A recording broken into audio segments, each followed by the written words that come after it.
Hi, everybody. I'm Leanne Moyer. I'm the owner of Portland Mom Collective. We're here for another video, and I have Sarah Longwell, who is the Lactation Services Director at Bridgetown Baby, right? Yeah. She's here with us, and she's going to talk to us a little bit about feeding, which is a huge topic for anyone bringing home a baby. Mhm. Experienced or not, right? Every baby's Totally. different, and the experience can be different. So, Sarah, would you just like to introduce yourself a little bit and share with us some of what you do? Sure. So I'm an international board certified lactation consultant. I do telehealth and in home lactation care, both prenatally and postpartum for families who are having new babies. So I've been doing this for, I guess 7 years now and found my way to this profession. This is a second career for me because I, sort of involuntarily learned a lot when I had my babies. That happens, yeah. About eating, and at some point I was like, well, I guess I better put this to use. So I went back to school. Awesome. Okay, so that's you're a perfect person to talk to about all of this. So I think one of the questions that a lot of people have is just how can they prepare for infant feeding needs, before baby arrives. What Mhm. kind of advice can you give parents who are wondering about that? Yeah, I think that's such a great thing to be thinking about. I mean, one thing that I sort of talk about a lot in my professional life is that in this sort of moment in society and history, most of us in the States, we don't grow up in families with lots and lots of kids or really tight knit, close villages where we see a lot of relatives and like people taking care of their newborn babies, right? And Yeah. especially I think that's compounded now with pandemic. I mean, there's so much isolation. But the thing that we know is that humans learn by seeing other humans do things. So in this day and age, most of us just don't have that much experience with newborns until there's one in our house and we're in Mm. charge of it, right? Yeah, it's So true. yeah, it can be like really baffling. And it's not really fair because every new parent has to kind of learn from scratch, right? And feeding, like you said, is such a big deal in the early days. If it's not going well, that's going to be a like front of mind big issue For for sure. that family. So I do love for people to do some prenatal preparation. There are a lot in Portland, especially, but just, you know, even online, a lot of great options for prenatal feeding classes, webinars.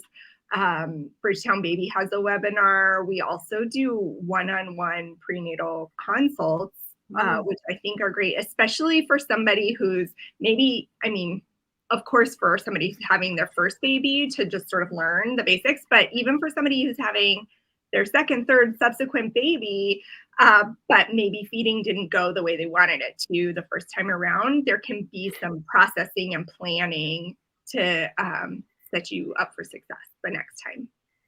Okay, awesome. And maybe it would be good just to talk about some of the common Interesting diffi question. Siri just said she likes that question. Um, some of the common issues that parents can run into early on. Mhm. Like, what are some of the difficulties that you do see bring parents to you? That is a great question. Thank you for saying that, Siri. I have no idea why she did that. Well, I think probably the most, and I mean, research even kind of backs this up. The most common issue for people with early newborn feeding when they're nursing is nipple pain. So, this is like a very common problem and also, not normal. But when we don't know that, we don't necessarily know to get help with it until it's like so severe that it's really impeding our ability to feed our babies. So uh, usually I would say the very most of the time that nipple pain is due to a latch that's not right for whatever reason, and often there's some investigation that goes into that. in my prenatal classes, in most prenatal nursing classes that somebody would take, you would learn, the basics of how to get a good latch and how to check for things, common latch issues.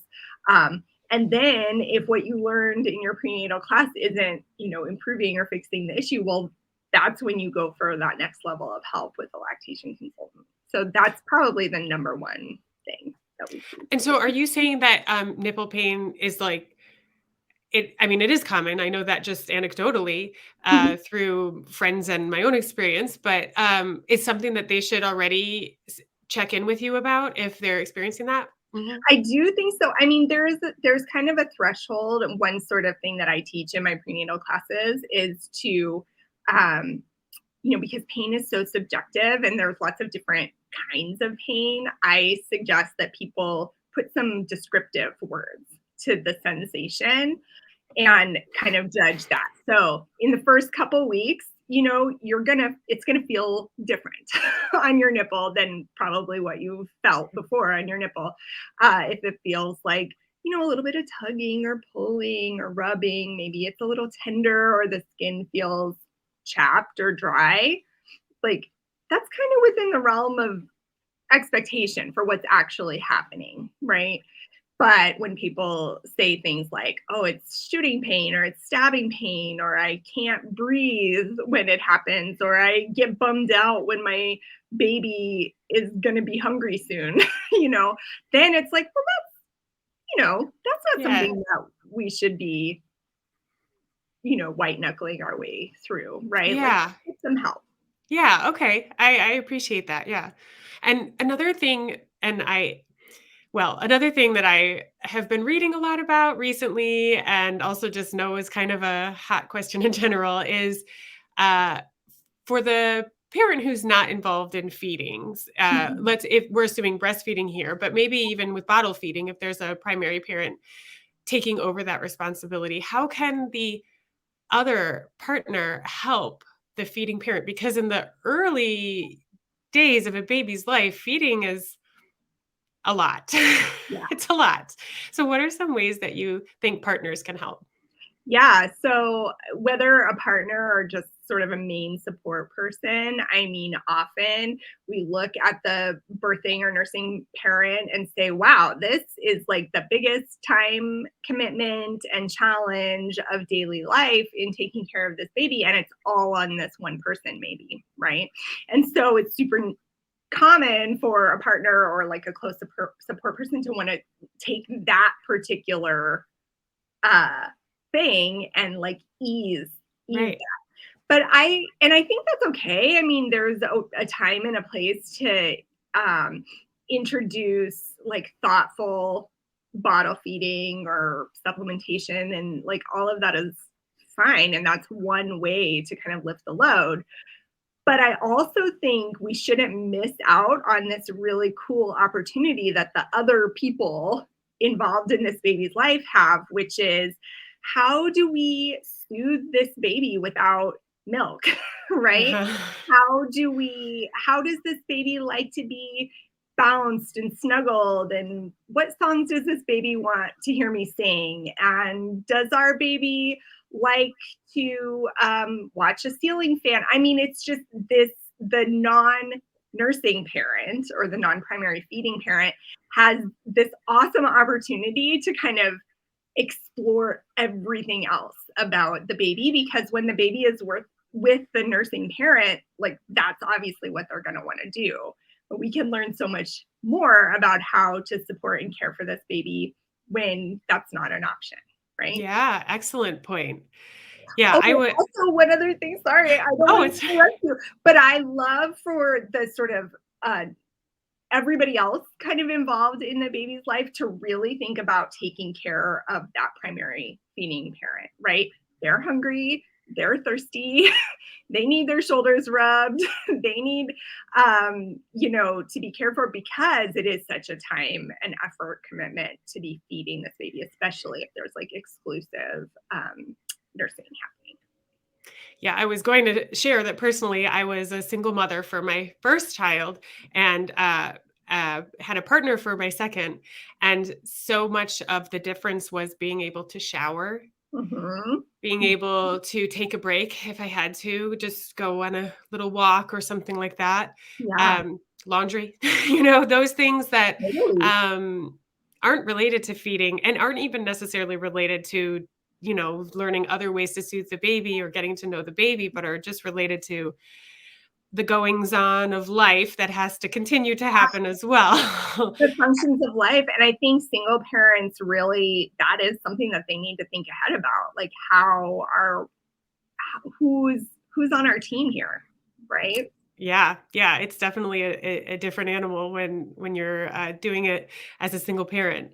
Mhm. Um, okay, so final question here, and this is I'm interested to hear how it works at Bridgetown Baby specifically. Is if a parent or parents have something that let's say there's pain or there's something else that they're noticing as an issue or a hurdle that they're facing, what do they do? How do services work? What could they expect from working with you or someone else at Bridgetown Baby?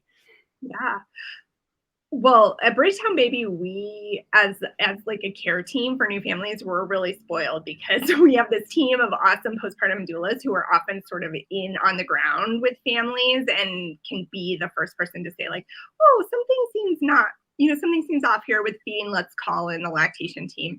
But anybody can access our lactation team. We have an email that's feeding at Bridgetown Baby that's monitored by our lactation team all the time, every day during business hours. And that's the fastest way to reach out to us is, and then we can usually schedule some support virtually or in home really quickly. So an example of, an in-home postpartum lactation support appointment, your lactation consultant would come to your home at the appointed time. Our whole team is vaccinated. We always wear masks, so COVID precautions, of course. They'll bring some equipment. Usually, we ask people to fill out some paperwork ahead of time so we have kind of an idea of what's going on, and we can make sure we have the right equipment with us when we come. And our initial appointments are typically 60 to 90 minutes long, which gives us plenty of time. Like a newborn baby is going to want to feed at some point. Okay, yeah. Right? So we're going to observe a feeding. We can work on latch and positioning. Sometimes when you're just getting home, if you give birth in the hospital and maybe all your nursing experience so far is in a hospital bed with like adjustable angles, and then you get home and you go, well, now how is this going to work on my sofa or whatever? So some Yeah. can help with positioning and latch. We can do bring our scale and check weights if that's important. Just kind of whatever's needed in that moment. Then we always offer a really detailed, specific written care plan so that everybody on that person's team, whether themselves and their partner, but also maybe they have a doula coming to help, or maybe mom is going to come visit. Everybody sort of knows what the feeding plan is. Referral to other professionals or physicians as needed. So that's kind of what that entails. Awesome. So the best way for people to connect with you is feeding at bridgetownbaby.com, right? That's right. Oh, Mhm. okay. And then you have the website, bridgetownbaby.com, that I'm sure goes into some other details and Yeah, specifics people for can people. find out about all our different services and community partners and all kinds of our community service projects that we do, and everything is outlined on our website as well. Awesome. Well, thank you so much. I love that you were able to share some of your expertise with us, and really appreciate you coming on. Thanks for having me. Yeah, it's our pleasure.